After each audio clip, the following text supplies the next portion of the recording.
অপরাধের তকমা ঘুচল, যদিও অধরাই রইল কলকাতা টিভির সম্পাদক কৌস্তব রায়ের জামিন। ব্যাংশাল আদালতে ইডি সিবিআই এর বিশেষ আদালতে দীর্ঘ শুনানি হয় কৌস্তব রায়ের জামিন মামলার।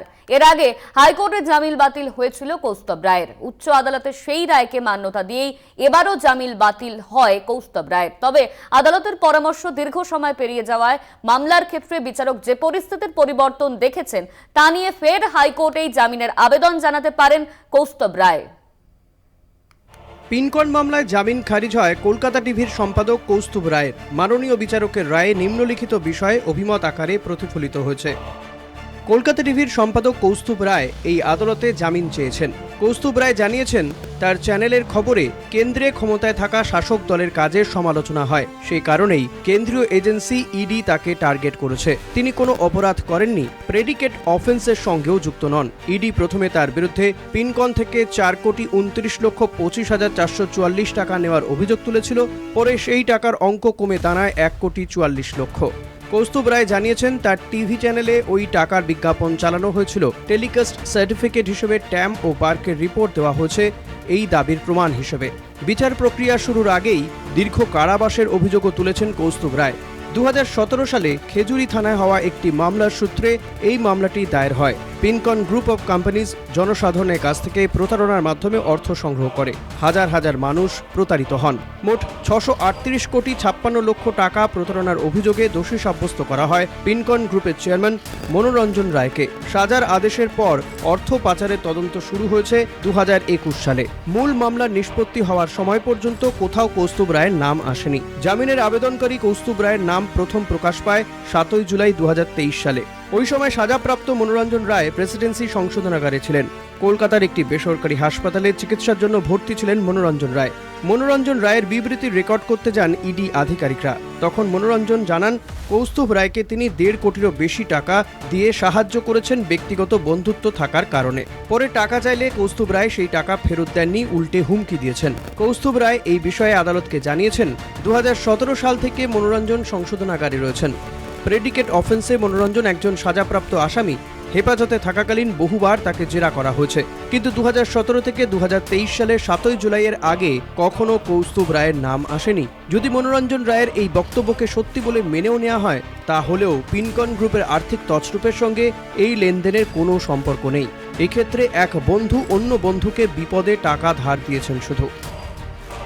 আর্থিক কেলেঙ্কারিতে তখনই কোনো ব্যক্তিকে অপরাধী মানা যায় যখন সে জেনে বুঝে প্রত্যক্ষ বা পরোক্ষভাবে সেই অপরাধে যুক্ত থাকে, সেই অপরাধ প্রক্রিয়ায় ইন্ধন দেয় বা সহযোগিতা করে। সংক্ষেপে বললে, অপরাধ দ্বারা অর্জিত অর্থ যদি লুকিয়ে রাখার চেষ্টা হয়, সেটিকে বেআইনি আর্থিক লেনদেন হিসেবে তকমা দেওয়া হয়। যেভাবে দেশের মূল স্রোতের অর্থনীতির শিরা উপশিরায় এমন বেআইনি কারবার ঢুকে পড়েছে এবং সেই কালো টাকা স্বচ্ছ অর্থ হিসেবে পরিগণিত হচ্ছে, কিন্তু সবার আগে মনে রাখতে হবে, হাতে আসা অর্থ বেআইনি লেনদেনের মাধ্যমে সংগৃহীত কিনা, অর্থাৎ অভিযুক্ত জেনে বুঝে বেআইনি অর্থ ব্যবহার করেছেন কিনা তার বিচার করতে হবে।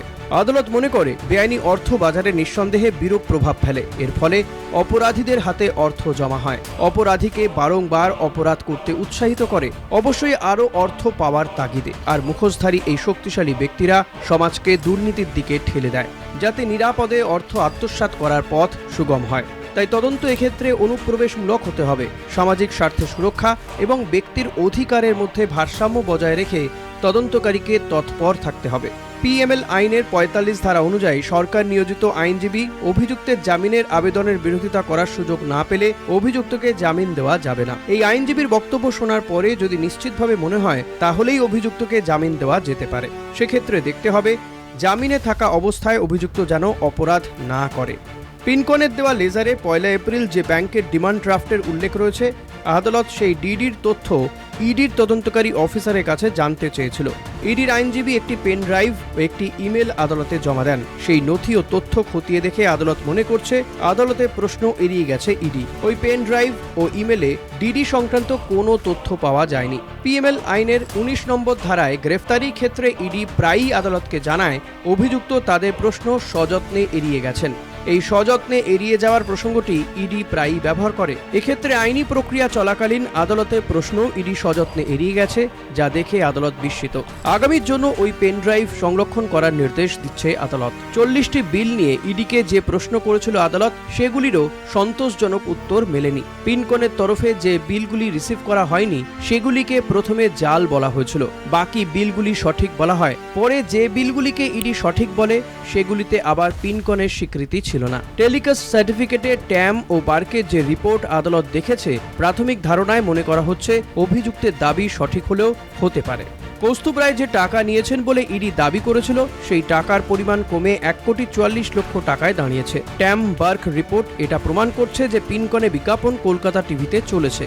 এই ক্ষেত্রে অভিযুক্তের পেশ করা তথ্যে তাকে আর্থিক তছরূপের ঘটনায় অভিযুক্ত না করার সম্ভাবনাই প্রবল হয়। মনোরঞ্জন রায়ের লাইসি স্কুল থেকে যে 30 লক্ষ টাকা কৌস্তুভ রায় পেয়েছিলেন এবং ফিরিয়েও দিয়েছিলেন, সেই ঘটনাতেও প্রাথমিকভাবে আর্থিক তছরূপের অভিযোগ জোরালো হয় না। কোনো এক পক্ষ বিজ্ঞাপন দিতে চাইলেও তা না নেওয়ার অধিকারও অন্য পক্ষের রয়েছে। এই মামলায় প্রসিড অফ ক্রাইমের পরিমাণ প্রথম অভিযোগের অঙ্ক থেকে কমে দাঁড়িয়েছে 1,44,00,000। এর অর্থ অভিযুক্ত কৌস্তুভ রায় বাকি টাকার সন্তোষজনক হিসেব তদন্তকারী সংস্থাকে দিতে পেরেছেন। যদি তাই হয়ে থাকে, তাহলে এ সদর্থক ইঙ্গিত অভিযুক্তের পক্ষে যাওয়ার সম্ভাবনাই বেশি। বিচার প্রক্রিয়া শুরু করার আবেদন নিয়ে আগে যখন অভিযুক্তকে আদালতে পেশ করা হয়েছিল, তখন ইডির তরফে জানানো হয়েছিল তদন্ত প্রক্রিয়া শেষ, বিচার প্রক্রিয়া শুরু করা যেতে পারে। কিন্তু পরে বিচার প্রক্রিয়া শুরু না হতে পারার কারণে যখন অভিযুক্ত জামিনের আবেদন করেন, তখন ইডি সুবিধে মতো মাঠের গোলপোস্টটা সরিয়ে নিয়ে বলে তদন্ত এখনো চলছে। ইডির এই সম্পূর্ণ কার্যকলাপ এটাই বোঝাচ্ছে তারা যে কোনোভাবে অভিযুক্ত কৌস্তুভ রায়কে গারদের পেছনে দেখতে চাইছেন।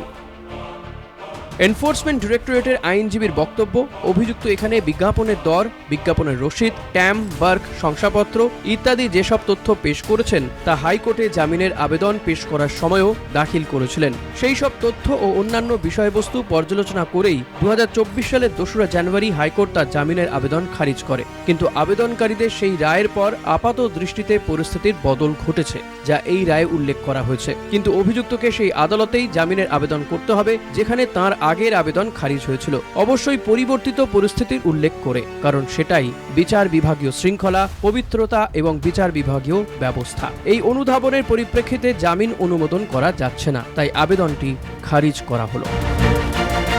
জামিন নাকচ হওয়ায় পুনরায় বিচার বিভাগীয় হেফাজতে পাঠানো হয় কৌস্তুভ রায়কে। কলকাতা টিভি।